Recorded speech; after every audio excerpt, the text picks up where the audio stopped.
Hey, Pete Buchwald here, and I want to take you through these required Pro Tools shortcuts. I'll do it as quickly as possible. So go ahead and take a minute and get Pro Tools opened. I'm going to be using a blank session. We'll use that as the starting place. For UCD students, this can be found on Blackboard in our audio production class, then in course documents, required Pro Tools shortcuts worksheet. Worksheet meaning it's blank. You have to fill these in as part of learning these. All right, so let's just zip through these as quickly as possible. So first, the transport controls. Play is easy enough. That's going to be the space bar. We won't demonstrate that. Stop, again, space bar. Fast forward, you can use the number 2 on the number pad. Rewind, it's number 1 on the number pad. Go to the song beginning. All you need to do is hit return. Not enter, but return. Those have separate functions in this software, return and enter. So make sure it's return. In record, there's probably about 3 of them, if not more. One of them is command spacebar. Command spacebar. Another easy one is number 3 on the number pad, if you have a number pad. Alright, that should do it for those. Create a new track. Now, if you take a guess and go for Command N, you're going to get it wrong, because that would create a new whole Pro Tools session. So new session is Command N. If you want a new track, it's going to be Shift Command N.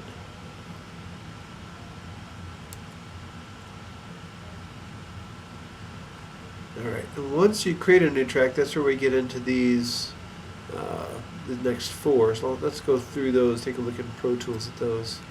So we do our Shift Command N. That brings up this dialog. And what this next one means, add a track. What I meant by that was, how do we hit this plus button without using the mouse? How do we add a track there without doing the mouse? Alright, so the first one is, again, command is kind of our default modifier. We hold down command, and on your number pad, hit the plus sign. My laptop is not working, but I think if I hit function, it's going to work. No, that didn't work either. Well, I know it works for you. So it's going to be command and plus on the number pad. I got to cheat because I don't have the number pad. So I'll do that a couple of times. Let's say once this is selected, when you add that new track, this number by default is highlighted, so you can type a number, 6. Now, how do we toggle between mono and stereo? Still, again, holding down command, just think left and right, as in stereo, left and right. And if you hit the arrows left and right, you'll get into the different options. So toggle to stereo. It looks like in this software I can even go to surround sound options, which is kind of fun, but wow, there's a whole lot of options there. That's great. We just need stereo. In order to toggle this, just think of it as a list. It looks like that. So you want to go down the list, you hold down command, down arrow, and you go down through those different track types. And let's get auxiliary tracks there, that's fine. Now let's add maybe a master fader. So again, hold command, we do right arrow to get over to stereo, down arrow a couple times, and it gives me a master fader. But the last couple of blanks, on your sheet have to do with how to navigate the numbers. Say, I forgot, also need a reverb here, so how do I get there without touching the mouse? And tab is going to take you forward through those boxes. That's kind of a default Mac, maybe PC thing. You hit tab, and any fields that you got to fill out on a form, you can cycle through. And to go back, hold shift, then that'll go up the list. So that should be the last couple of blanks on our handout here in this section. Solo safe, we're going to go to our default modifier.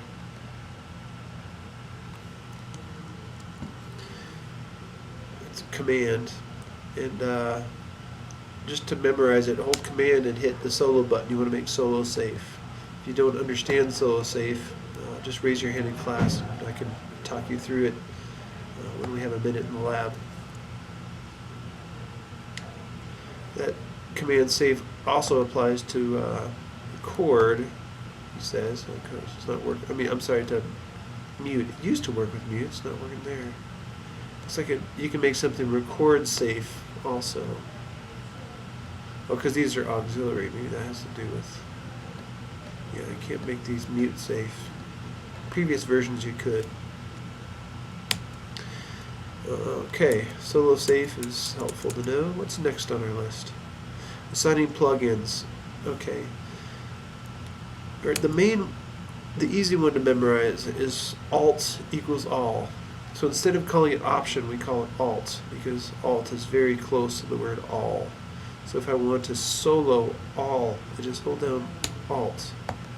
And I can solo everything or unsolo everything. Same goes with assignments. If I want them all to have the same input, alt, I hold it down, then I make my assignment. Make them all listen to bus 1. You'll see it. Ooh, fail.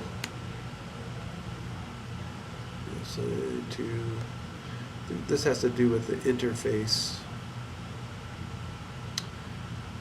Well, I know I'm doing it right. I think it has to do with I only have one audio track, and that's why I'm getting this problem. The shortcut is correct. Your instructor's always correct, right? Interface, let's try plus 3. There we go, there it went. Yeah, I don't know why it didn't work for the auxiliary tracks. It should have. Huh. Alright. Okay, what's next? I think consecutive input. Let's say we already did a bunch of tracks, and now we want to do drums. Out in the studio, we plug them in using connections, microphone input 1, microphone input 2, 3, 4, 5, 6, 7, 8. And instead of going to each one, there's a way to assign all of them consecutively. If we want to do every track in the session with consecutive inputs, that would mean we would go to the first one. Oh, they're kind of shuffled around here. We go to the first one. Let me close this side so we can get a little more real estate. We'll make our assignment. So in this case, we want all, alt for all, but then the next consecutive button is going to be command. I do it on the left side of the space bar. So the 2 consecutive buttons. Then after I hold those down, I make my assignment. You'll see it assigns them with the appropriate buses. So these are renamed from a previous session, but those are correct. It's bus 1, bus 2, bus 3, etc. So that's that. Let's say all 6 of these tracks were drums, and I only wanted to make an assignment to them. So they say I wanted all of them to go out to a sub fader, a sub mixer fader, so sub master fader. So I want alt for all, but I needed to restrict it to only these ones I selected in white, and that's going to be shift. If I hold down shift, then I make my assignment. So bus 15 and 16. So it only did it to these tracks, not these. Let's say for these 6 tracks I wanted consecutive inputs and not the whole session. That would be Alt for all, Command for consecutive, then Shift to restrict it again to this selection. So I'll just say bus 15. So it only assigns these and not these over here. And I'm choosing buses because I don't have an interface hooked up that has, 15, 18, 32 inputs. So it just, the same thing would be true of inputs where you would typically have these audio tracks listening to a microphone. Okay, so we're through all those. Zipping along. Consecutively assign a group. When I say group, I meant selection. When you have the groups highlighted, not group in the sense of a Pro Tools group, but a group of selected tracks is what I meant there. Yeah, all selected group tracks. Mute all tracks again is just that Alt. Hold down Alt. Zoom in and out. So this in parentheses, you got to make sure that this is selected. And once that's selected, your letters R and T are going to zoom in and zoom out. Change your resolution so you can get up real close. Keep hitting letter T. I think of the letter T as being attached to the right side of a region. Let's say, let me record a little bit of audio so we have a region to visualize on the screen. Hit my record. Oh, that was a fail. Looks like my spotlight is assigned to something, so I'll have to pull up the transport on my laptop here.